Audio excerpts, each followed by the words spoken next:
Hello दोस्तों, आज हम साइंस के 40 मोस्ट इम्पोर्टेंट ऑब्जेक्टिव क्वेश्चंस बताने वाले हैं। जो ऑब्जेक्टिव क्वेश्चन आपके सेंटर ऑफ एग्जाम और मेन बोर्ड एग्जाम में पूछे जाएंगे। आप लोग वीडियो को लास्ट तक देखकर इन सभी प्रश्नों को याद कर लो, क्योंकि ये सभी प्रश्न आपके मेन बोर्ड एग्जाम के साथ साथ सेंटर ऑफ एग्जाम में भी पूछे जाते हैं। तो वीडियो को लास्ट तक देखो और एक एक प्रश्न को याद कर लो दोस्तों, काफ़ी ज़्यादा इम्पोर्टेंट है। ठीक है, तो चलिए हम वीडियो को स्टार्ट करते हैं। आप लोग वीडियो को लास्ट तक देखकर सभी प्रश्नों को याद कर लेना। ठीक है दोस्तों, अभी तक हमारे इस वीडियो को लाइक नहीं किए तो फटाफट एक लाइक कर दीजिए।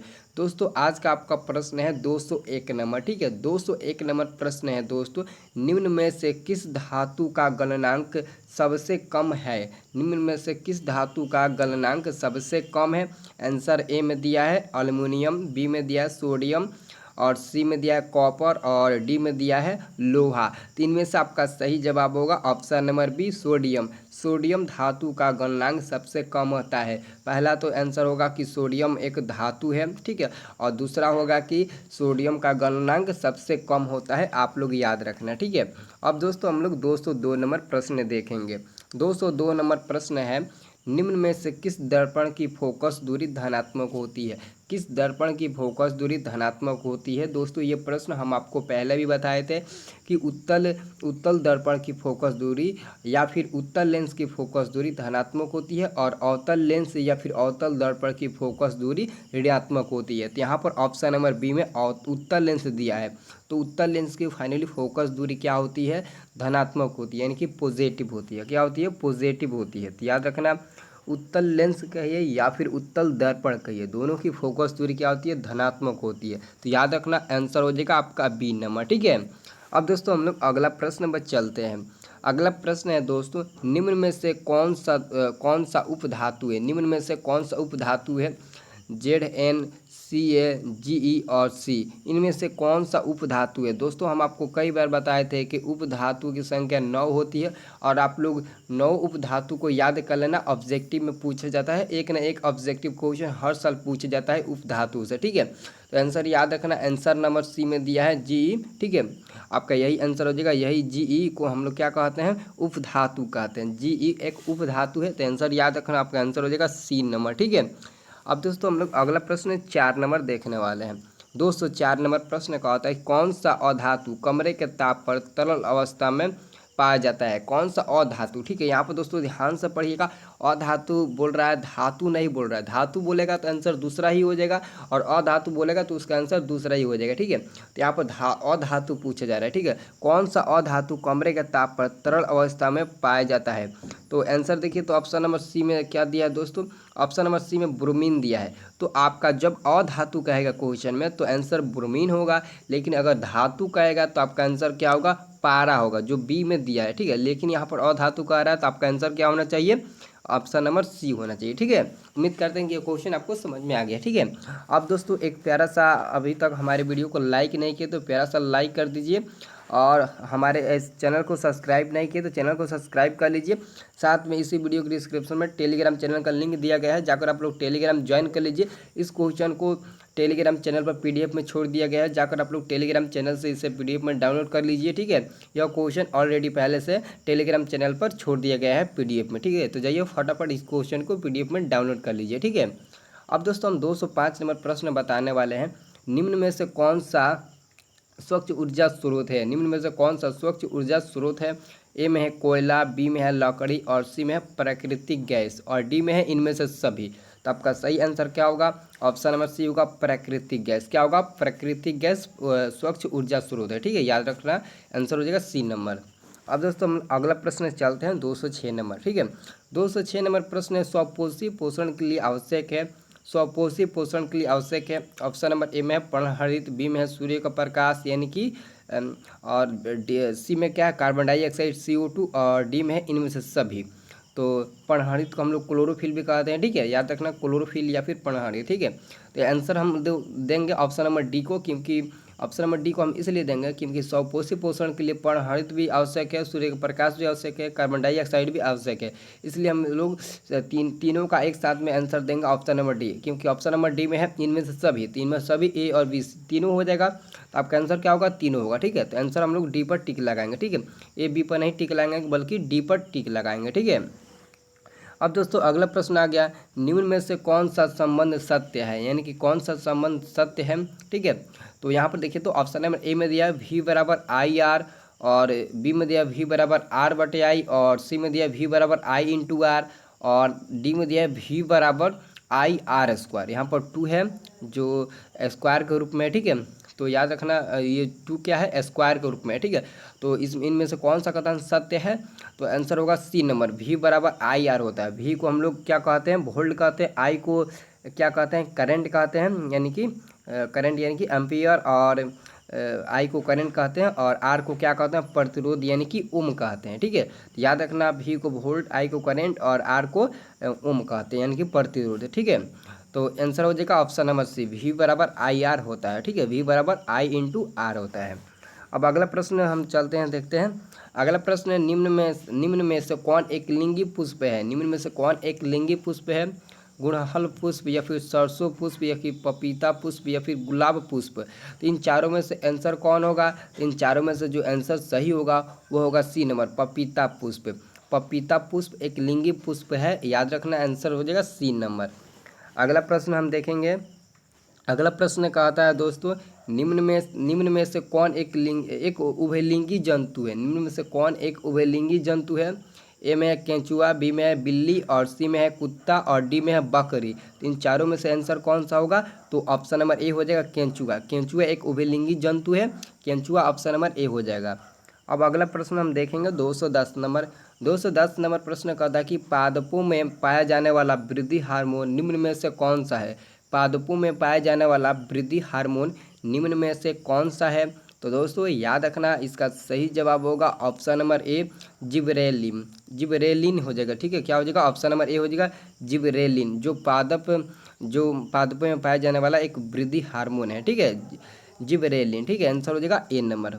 अब हम लोग अगला प्रश्न में चलते हैं, 211 नंबर। ठीक है, 211 नंबर प्रश्न है, कौन सा हाइड्रोकार्बन सबसे तरल यौगिक है, कौन सा हाइड्रोकार्बन सबसे तरल यौगिक है, मीथेन, इथेन, प्रोपेन या फिर ब्यूटेन। तो आपका आंसर क्या होगा, आंसर हो जाएगा ए नंबर, मीथेन। मीथेन का सूत्र क्या होता है, CH4 होता है। ठीक है, याद रखना CH4 होता है। तो आंसर क्या होगा, ऑप्शन नंबर ए हो जाएगा। ठीक है, याद रखना। अब दोस्तों अगला प्रश्न आ गया 12 नंबर, 212 नंबर प्रश्न में संगमरमर का रासायनिक सूत्र क्या है। तो सबसे पहले यहाँ पर समझिए, संगमरमर यानी कि खरिया, और खरिया को एक और नाम देते हैं चूना पत्थर। तो इन तीनों में से अगर कोई भी नाम दे, खरिया, संगमरमर या फिर चूना पत्थर, तो उन तीनों का मतलब एक ही समझना। ठीक है, तो यहाँ पर संगमरमर का रासायनिक सूत्र क्या हो जाएगा, ऑप्शन नंबर ए में दिया है कैल्शियम ऑक्साइड यानी कि CaO, और बी में दिया है कैल्शियम हाइड्रोक्साइड का होल ट्वाइस, और सी में दिया है कैल्शियम कार्बोनेट, और डी में दिया इनमें से कोई नहीं। तो जो ऑप्शन नंबर सी में दिया है CaCO3, इसको हम कैल्शियम कार्बोनेट के नाम से जानते हैं, यही संगमरमर का रासायनिक सूत्र कहलाता है। तो आपका आंसर हो जाएगा यही CaCO3, जो संगमरमर का एक रासायनिक सूत्र है। ठीक है, अब हम लोग 213 नंबर प्रश्न देखेंगे। ठीक है, 213 नंबर प्रश्न है, किसी अंतरिक्ष यात्री को आकाश कैसा प्रतीत होता है, यानी कि किसी अंतरिक्ष को यात्रा करते समय आकाश कैसा दिखाई देता है। ऑप्शन नंबर ए में काला, बी में है नीला, और सी में है लाल, और डी में है इनमें से कोई नहीं। तो देखिए तो दोस्तों ध्यान से देखिए, ऑप्शन नंबर ए में दिया है काला, तो आंसर क्या हो जाएगा, काला। आप लोग यहाँ से तो देख रहे होंगे, अपने पृथ्वी पर से देख रहे होंगे आसमान तो नीला दिखाई देता होगा, लेकिन वही मतलब कि आप अंतरिक्ष में जाकर देखिएगा तो क्या मिलेगा, आकाश काला आपको दिखाई देगा। ठीक है, इसलिए अंतरिक्ष यात्री को आकाश काला दिखाई देता है, बल्कि हमें नीला दिखाई देता है। ठीक है, यही फर्क है। ठीक है, आप लोग याद कर लेना, काला दिखाई देता है और हमें नीला दिखाई देता है। ठीक है, अब अगला प्रश्न आ गया 214 नंबर। 214 नंबर प्रश्न है, मेरा रज्जू निकलता है, मेरा रज्जू निकलता है। तो 214 का आपका आंसर होगा ए नंबर, प्रमस्तिष्क से। मेरू रज्जू निकलता है प्रमस्तिष्क से। ठीक है, आंसर हो जाएगा ए नंबर, याद कर लेना। ठीक है, ए नंबर सही आंसर होगा। ठीक है, अब दोस्तों अगला प्रश्न हम चलते हैं। अगला प्रश्न है, अतिभारण के समय विद्युत परिपथ में विद्युत धारा का मान क्या होता है? बहुत कम हो जाता है, परिवर्तित नहीं होता है, या फिर बहुत अधिक बढ़ जाता है, या इसका आंसर होगा इनमें से कोई नहीं। तो आपका आंसर क्या होगा? ऑप्शन नंबर बी होगा, परिवर्तित नहीं होता है। क्या होगा? परिवर्तित नहीं होता है, आंसर हो जाएगा बी नंबर। ठीक है, अब हम लोग अगला प्रश्न में चलते हैं। अगला प्रश्न है दोस्तों, देखिए तो अगला प्रश्न कहता है 216 नंबर, किसी कोष इलेक्ट्रॉनों की अधिकतम संख्या होती है। किसी कोष इलेक्ट्रॉनों की अधिकतम संख्या होती है, तो अधिकतम संख्या होती है, तो आंसर ए में दिया 2n², बी में दिया n²। ये 2 है वो क्या है? स्क्वायर के रूप में है, और यह स्क्वायर के रूप में नहीं है, इसके बाद जो भी आएगा वो स्क्वायर के रूप में होगा। ठीक है, ये 2 स्क्वायर के रूप में है। ठीक है, और ये भी स्क्वायर के रूप में, ये भी स्क्वायर के, ये भी स्क्वायर के रूप में है। ठीक है, तो ऐसे याद रखना। ठीक है, 2n²। ठीक है, 2n² है, फिर n² है, फिर 3n² है, फिर 4n² है। ठीक है, तो आपका आंसर होगा ऑप्शन नंबर ए हो जाएगा 2n²। इलेक्ट्रॉनों की अधिकतम संख्या 2n² के रूप में होती है, आंसर याद रखना ए नंबर। ठीक है, अब दोस्तों अगला प्रश्न देखेंगे 217 नंबर। 217 नंबर प्रश्न कहता है कि ओजोन परत किस हानिकारक विकिरण से पृथ्वी को सुरक्षा प्रदान करती है? पृथ्वी को सुरक्षा प्रदान करती है, तो ऑप्शन नंबर ए में है अवरक्त विकिरण, या फिर तापीय विकिरण, या फिर पराबैंगनी विकिरण, या फिर इनमें से सभी। तो आपका सही जवाब होगा सी नंबर, पराबैंगनी विकिरण। ठीक है, आंसर हो जाएगा सी नंबर। ठीक है, अब दोस्तों अगला प्रश्न है 218 नंबर। 218 नंबर प्रश्न, ऑक्सीजन के दो परमाणुओं के बीच कितने अबंध बनते हैं? ऑक्सीजन के दो परमाणुओं के बीच कितने अबंध बनते हैं? तो 2 अबंध बनते हैं। कितने दोस्तों? तो 2 अबंध बनते हैं, और कार्बन के पास भी 2 ही अबंध बनता है, और नाइट्रोजन के पास 3 अबंध बनता है। कार्बन के पास भी 2 अबंध बनता है, नाइट्रोजन के पास 3 अबंध बनता है, नाइट्रोजन के पास, और हाइड्रोजन के पास 1 अबंध बनता है। ठीक है, याद कर लेना ये सभी। ठीक है, ऑक्सीजन कार्बन के 2 और नाइट्रोजन के 3 और हाइड्रोजन के 1। ठीक है, तो इसका आंसर होगा ऑप्शन नंबर बी हो जाएगा, द्वि अबंध बनते हैं। ठीक है, अब 219 नंबर प्रश्न है दोस्तों, शरीर किस पीएच परास के बीच कार्य करता है? हमारा जो शरीर है वो किस पीएच परास के बीच कार्य करता है? तो आंसर नंबर डी में देखिए तो 7.0 से 7.8 लिखा गया है, तो आपका आंसर यही होगा। हमारा शरीर 7.0 से 7.8 के बीच पीएच के कार्य करता है। ठीक है, यानी कि 7 से 7.8 का ये। ठीक है, तो आंसर हो जाएगा आपका डी नंबर। ठीक है, अब दोस्तों हम लोग अगला प्रश्न 220 नंबर देखेंगे। ठीक है, 220 नंबर प्रश्न क्या है दोस्तों, नेत्र में प्रवेश करने वाली प्रकाश किरणों का अधिकांश अपवर्तन कहाँ होता है? कर्निया का बाहरी पृष्ठ पर, अभिनेत्र लेंस पर, नेत्रोद में, या फिर दृष्टि पटल पर? तो आंसर होना चाहिए ऑप्शन नंबर ए, कर्निया के बाहरी पृष्ठ पर। कर्निया के बाहरी पृष्ठ पर। ठीक है, आंसर हो जाएगा ए नंबर। ठीक है, अब दोस्तों अगला प्रश्न आ गया, विभक्त वलय का उपयोग। विभक्त वलय का उपयोग किस उपकरण में किया जाता है? आंसर ए में है विद्युत मोटर, बी में है विद्युत जनित्र, और सी में है भूतापीय ऊर्जा स्रोत, और डी में है इनमें से कोई नहीं। तो आपका जो सही आंसर होगा वो होगा ए नंबर, विद्युत मोटर, यानी कि विद्युत मतलब कि जनरेटर। ठीक है, जनरेटर कहिए, फिर विद्युत मोटर कहिए। ठीक है, आंसर हो जाएगा ए नंबर। ठीक है, विद्युत मोटर। ठीक है, आंसर हो जाएगा ए नंबर, याद रखना। अब अगला प्रश्न है दोस्तों, अगला प्रश्न है कौन सा परंपरागत ऊर्जा स्रोत है? कौन सा परंपरागत ऊर्जा स्रोत है?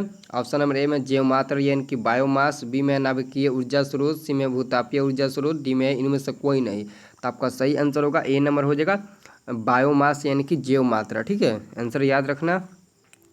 अगला प्रश्न है दोस्तों, रासायनिक अभिक्रिया के दौरान किसी पदार्थ में ऑक्सीजन का योग कहलाता है? रासायनिक अभिक्रिया के दौरान किसी पदार्थ में ऑक्सीजन का योग कहलाता है? आंसर नंबर ए में है, आंसर ए में दिया है अपचयन, बी में दिया है उपचयन, सी में दिया है संक्षारण, और डी में दिया है इनमें से कोई नहीं। तो दोस्तों इसका आंसर क्या होगा? इन चारों में से जो सही आंसर होगा वो सी नंबर हो जाएगा, संक्षारण कहलाता है। ठीक है दोस्तों, आप अभी तक हमारे इस वीडियो को लाइक नहीं किए हो तो प्लीज़ भी दोस्तों लाइक कर दीजिए, और हमारे इस चैनल को सब्सक्राइब नहीं किए तो वीडियो को लाइक करके उसके बाद आप लोग चैनल को सब्सक्राइब कर लीजिए, क्योंकि हम आपको ऐसे ही हर सब्जेक्ट का PDF बनाकर इम्पोर्टेंट ऑब्जेक्टिव क्वेश्चन आपके पास शेयर करता हूं। तो ये तो आपका फ़र्ज़ बनता है वीडियो को लाइक और चैनल को सब्सक्राइब करना, तो क्योंकि हम आपको अच्छे से बता रहे हैं, अच्छे से आपको तैयारी करा रहे हैं, तो आपका तो फर्ज बनता है वीडियो को लाइक और साथ में चैनल को सब्सक्राइब करने का। तो प्लीज़ लाइक सब्सक्राइब कर लीजिए, ठीक है। और टेलीग्राम के साथ ज्वाइन नहीं हुए हैं तो इसी वीडियो के डिस्क्रिप्शन में नीचे टेलीग्राम चैनल का लिंक दिया गया है, जाकर आप लोग टेलीग्राम ज्वाइन कर लीजिए। टेलीग्राम ज्वाइन करने से आपका एक फ़ायदा होगा दोस्तों, वहाँ पर आपको इस क्वेश्चन का PDF मिल जाएगा। ये सभी क्वेश्चन उसमें PDF मिल जाएगा टेलीग्राम चैनल पर, ऑलरेडी पहले से अपलोड कर दिया गया है। जाकर आप लोग टेलीग्राम से इस क्वेश्चन को PDF में डाउनलोड कर लेना, ठीक है। अगर नहीं डाउनलोड किया गया है तो आप लोग हमारे चैनल को अनसब्सक्राइब कर लेना, जाकर देखिए पहले से ऑलरेडी यह मतलब कि उस चैनल पर अपलोड कर दिया गया है, ठीक है, टेलीग्राम चैनल पर, ठीक है, PDF में वो भी, ठीक है। तो जाइए उसे डाउनलोड कीजिए। अगर आपके मोबाइल में टेलीग्राम एप्लीकेशन नहीं है तो टेलीग्राम एप्लीकेशन डाउनलोड कर लीजिए ना, प्ले स्टोर से डाउनलोड करके लॉगिन कर लीजिए। आपको टेलीग्राम से बहुत ज़्यादा हेल्प मिलेगा अपने बोर्ड एग्जाम के लिए, ठीक है। आप टेलीग्राम से बहुत अच्छे तरीके से और तैयारी कर सकते हैं अपने बोर्ड एग्जाम में, ठीक है। तो जाइए टेलीग्राम डाउनलोड करके टेलीग्राम हमारे साथ टेलीग्राम के साथ ज्वाइन हो जाइए, ठीक है। तो चलिए अब हम लोग अगले प्रश्न पर चलते हैं, ठीक है। दोस्तों बीच बीच में हम आपको इसलिए बता दे रहे हैं ताकि आपको कोई दिक्कत ना हो, आप भुला ना पाए, ठीक है, इसलिए आपको हम बता दे रहे हैं, ठीक है। अब 224 नंबर प्रश्न है, निम्न में से कौन बौने पौधे को दर्शाता है? निम्न में से कौन बौने पौधे को दर्शाता है? Capital T into small T into capital T, या फिर दोनों स्मॉल टी, या फिर दोनों कैपिटल टी। तो आपका जो आंसर होना चाहिए वो हो जाएगा, आपका आंसर हो जाएगा क्या दोस्तों? C नंबर आंसर हो जाएगा, दोनों स्मॉल टी होगा, दोनों स्मॉल टी होगा जो बौने पौधे को दर्शाता है, ठीक है। यानी कि टी से क्या होगा? ट्री, यानी कि पौधे को दर्शाता है। अगला प्रश्न है, निम्न में से किस माध्यम में प्रकाश की चाल अधिकतम होती है? प्रकाश की चाल सबसे ज़्यादा किस में होती है? हवा में होती है, या फिर जल में होती है, या फिर शीशा में होती है, या फिर हीरा में होती है? तो इसका सही आंसर होगा A नंबर, हवा। हवा यानी कि निर्वात, और निर्वात में प्रकाश की चाल सबसे अधिक होती है। तो हवा में निर्वात की चाल कितना होती है? 3 × 10 के पावर क्या होता है? 8 होता है मीटर पर सेकेंड में, ठीक है। यह होता है निर्वात में प्रकाश की चाल, और सबसे अधिक यही होता है, ठीक है। इसे याद भी कर लेना, पूछा भी जाता है कि निर्वात में प्रकाश की चाल क्या होती है। निर्वात हवा दोनों एक ही है, ठीक है, याद कर लेना, इतना ही होता है, ठीक है। यहाँ पर दोस्तों यही होगा, सेंटीमीटर पर सेकेंड नहीं होगा, ना ही किलोमीटर पर सेकेंड होगा, बल्कि मीटर पर सेकेंड होगा, ठीक है, याद कर लेना। अगला प्रश्न है दोस्तों, किसी लेंस द्वारा उत्पन्न आवर्धन का एसआई मात्रक क्या है? किसी लेंस द्वारा उत्पन्न आवर्धन का एसआई मात्रक क्या है? तो सबसे पहले दोस्तों समझिए, आवर्धन m बराबर क्या होता है? H1/H2 होता है, H1/H2 होता है। तो H1 भी सेंटीमीटर में रहेगा या फिर मीटर में रहेगा, और H2 भी सेंटीमीटर या मीटर में रहेगा। तो दोनों अगर मीटर में रहता है तो दोनों कट जाएगा ऊपर से नीचे, तो क्या बचेगा? उसका मात्रक कोई भी नहीं बचेगा, कुछ भी नहीं बचेगा। इसलिए इसका आंसर हम लोग नहीं देते हैं, उसका आंसर हम लोग टिक लगा देते हैं, मात्रक विहीन हो जाएगा, उसका आंसर नहीं होगा। सॉरी दोस्तों, उसका मात्रक नहीं होगा, ठीक है। क्यों नहीं होगा? क्योंकि H1/H2 होता है प्रतिबिंब की ऊंचाई प्रतिबिंब की ऊंचाई, तो प्रतिबिंब की भी ऊंचाई कुछ होगा सेंटीमीटर में, और बिंब की भी ऊंचाई कुछ होगा सेंटीमीटर में, तो कुछ होगा सेंटीमीटर में, दोनों सेंटीमीटर कट जाएगा तो क्या बचेगा? कुछ नहीं बचेगा, तो मात्रक विहीन हो जाएगा, ठीक है। ऐसा करके याद रखना। अब आपको हम अगला प्रश्न बताने वाले हैं। अगला प्रश्न, एल्केन का सामान्य सूत्र क्या है? एल्केन का सामान्य सूत्र है, ऑप्शन नंबर ए में है CnH2n+2, बी में है CnH2n, और सी में है CnH2n-1, और डी में है CnH2n-2। तो जो आपका ऑप्शन नंबर ए में है CnH2n+2, यही आपका आंसर हो जाएगा एल्केन का रासायनिक सूत्र। एल्केन का रासायनिक सूत्र यही होता है, CN ऐसे होता है, CnH2n+2 ऐसे करके होता है, ठीक है। तो याद रखना, यही एल्केन का सामान्य सूत्र होता है, ठीक है। आंसर हो जाएगा ए नंबर, ठीक है, याद कर लेना। अगला प्रश्न आ गया दोस्तों, जैव विविधता का विशिष्ट स्थल है। जैव विविधता का विशिष्ट स्थल है फसल क्षेत्र, नदी तट, या फिर समुद्र तट, या फिर वन। तो आंसर क्या होगा? आंसर हो जाएगा डी नंबर 1, ठीक है। आंसर क्या होगा? डी नंबर 1 हो जाएगा, ठीक है, याद कर लेना। अब दोस्तों अगला प्रश्न आ गया, पानी में डूबी एक उत्तल लेंस की फोकस दूरी हवा में इसकी फोकस दूरी की अपेक्षा होगी, क्या होगी? अधिक होगी, कम होगी, अपवर्तित रहती है, फिर इनमें से कोई नहीं। एक बात ध्यान से समझिएगा, हवा में डूबी एक उत्तल लेंस की फोकस दूरी हवा में इसकी फोकस दूरी की अपेक्षा क्या होती है? कम होती है या फिर ज़्यादा होती है? तो आपका आंसर क्या होगा? ऑप्शन नंबर ए होगा, अधिक होती है, क्योंकि इसके हवा में इसकी अपेक्षा हवा में इसकी फोकस दूरी की अपेक्षा ज़्यादा होती है, यानी कि अधिक होती है। तो आंसर हो जाएगा ए नंबर, ठीक है, अधिक होती है। अगला प्रश्न है 230 नंबर। 230 नंबर प्रश्न है, निम्नलिखित में से कौन सा एक प्राकृतिक पारिस्थितिकी तंत्र है? तो आंसर क्या होगा? आंसर आपका सही होगा ऑप्शन नंबर डी होगा, जंगल। जंगल एक प्राकृतिक पारिस्थितिकी तंत्र है, ठीक है, आंसर हो जाएगा डी नंबर। अब दोस्तों अगला प्रश्न है 231 नंबर। प्रश्न है कि CO2 का क्या बोलते हैं? Carbon dioxide. तो कार्बन डाइऑक्साइड गैस को पानी में घोला जाता है तो विलयन का pH होता है। जब कार्बन डाइऑक्साइड गैस को पानी में घोला जाता है तो विलयन का pH होता है 7 से अधिक या फिर 7 या फिर 7 से कम या फिर इनमें से कोई नहीं। तो आंसर होगा सी नंबर, 7 से कम। 7 से कम यानी कि अम्लीय होगा, ठीक है, आंसर हो जाएगा सी नंबर। अब दोस्तों अगला प्रश्न है 232 नंबर। प्रश्न है कि जब लिटमस विलयन न तो अम्लीय होता है और न क्षारीय होता है तब इस विलयन का रंग होता है लाल होता है या फिर हरा या फिर पीला या फिर बैगनी। तो आंसर क्या होना चाहिए दोस्तों? 232 का सही आंसर होगा बी नंबर, हरा होता है, तब उसका रंग हरा हो जाता है, ठीक है, याद कर लेना। अगला प्रश्न है दोस्तों 233 नंबर। तत्व एक्स XCl2 सूत्र का एक क्लोराइड बनाता है जो एक ठोस है तथा जिनका गलनांक उच्च है।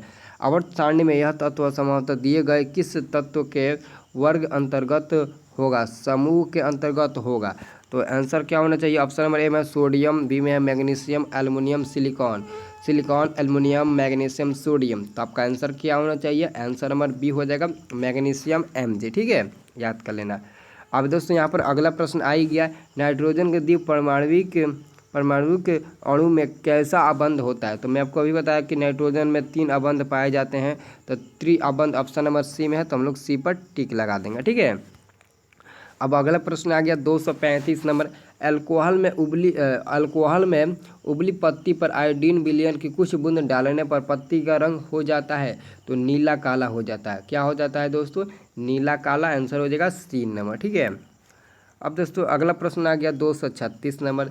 236 नंबर प्रश्न श्वसन के अंतिम उत्पाद है। श्वसन के अंतिम उत्पाद है, तो याद रखना श्वसन के अंतिम उत्पाद में क्या आते हैं? कार्बन डाइऑक्साइड, H2O और जल भी और ऊर्जा भी आते हैं, ठीक है, तो आंसर होगा D number, carbon dioxide, H2O और इनकी जल और ऊर्जा, ठीक है, तीनों आ जाएगा। अगला प्रश्न है दोस्तों, निम्नलिखित में से कौन सा वायरस संक्रमित रोग है? निम्नलिखित में से कौन सा वायरस संक्रमित रोग है? गोनोरिया या फिर सिफिलिस या फिर HIV एड्स या फिर इनमें से कोई नहीं। तो आंसर क्या होना चाहिए दोस्तों? आपका आंसर शायद सी नंबर ही होना चाहिए, ठीक है, तो आंसर क्या होना चाहिए? सी नंबर ही होगा आपका आंसर, एड्स। क्या होगा? सी नंबर, एड्स हो जाएगा, ठीक है। अब 238 नंबर प्रश्न है दोस्तों, निम्नलिखित में से कौन विद्युत विभवांतर का SI मात्रक है? विद्युत विभवांतर का SI मात्रक क्या होता है? तो एक बात दोस्तों ध्यान से देखिएगा, ये जो ओम है ये प्रतिरोध का SI मात्रक होता है, एम्पियर है इलेक्ट्रिक करंट का विद्युत धारा का SI मात्रक होता है, और जो वोल्ट है यही विभवांतर का SI मात्रक कहलाता है। वोल्ट ही विभवांतर का SI मात्रक कहलाता है, तो आंसर हो जाएगा सी नंबर, विद्युत विभवांतर का SI मात्रक वोल्ट होता है, ठीक है। 239 में प्रश्न है दोस्तों, पराग नलिका का बीजांड की ओर वृद्धि करना किस प्रकार के अनुवर्तन से संबंधित है? प्रकाशानुवर्तन या फिर गुरुत्वानुवर्तन या फिर जलानुवर्तन या फिर रसायनुवर्तन। तो आंसर क्या होगा? 239 का सही आंसर क्या होना चाहिए दोस्तों? ऑप्शन नंबर डी हो जाएगा, रसायनानुवर्तन, ठीक है, आंसर हो जाएगा डी नंबर। अब दोस्तों अंतिम प्रश्न पर हम आ चुके हैं। अंतिम प्रश्न है, विरंजक चूर्ण का अणुसूत्र होता है। विरंजक चूर्ण का अणुसूत्र क्या होता है? तो ये तो हो जाएगा ये क्या होगा? कैल्शियम हाइड्रोक्साइड, ये तो चूना का रासायन हो जाएगा, ठीक है, और ये कैल्शियम हाइड्रोक्साइड कार्बन डाइऑक्साइड हो जाएगा, और ये जो ऑप्शन नंबर सी में दिया है CaOCl2, इसको हम बोलते हैं कैल्शियम ऑक्सीक्लोराइड, जो विरंजक चूर्ण का रासायनिक सूत्र कहलाता है। तो आंसर हो जाएगा सी नंबर, विरंजक चूर्ण का रासायनिक सूत्र CaOCl2 होता है, यानी कि कैल्शियम ऑक्सीक्लोराइड, ठीक है। तो दोस्तों ये वीडियो आपको कैसा लगा प्लीज़ हमें कमेंट करके बताइएगा। आप सभी लोग कमेंट करके बताइए कि इन 40 प्रश्नों में से कितना प्रश्न आपको पहले से पता था, ज़रूर हमें कमेंट करके बताइएगा, तभी हम आपको मतलब कि देखेंगे हम आपको कि आप कितना अच्छे से पढ़ रहे हैं। ठीक है, तो आप लोग ज़रूर हमें कमेंट करके बताइएगा कि कितना क्वेश्चन का आंसर आप लोग पहले से दे सकते थे। ठीक है, तो प्लीज़ हमें कमेंट करके ज़रूर बताइएगा। और अभी तक हमारे वीडियो को लाइक नहीं किए तो वीडियो को लाइक कर दीजिए और साथ में चैनल को सब्सक्राइब भी कर लीजिएगा ऐसे ही और वीडियो पाने के लिए। और हमारे टेलीग्राम के साथ ज्वाइन नहीं हुए हैं तो ज्वाइन हो जाइए। इस क्वेश्चन को PDF में डाउनलोड करने के लिए जाइए, फटाफट टेलीग्राम के साथ ज्वाइन हो जाइए। यह क्वेश्चन PDF में बनाकर इस क्वेश्चन को ऑलरेडी पहले से टेलीग्राम चैनल पर अपलोड कर दिया गया है, जाकर आप लोग डाउनलोड कर लीजिए।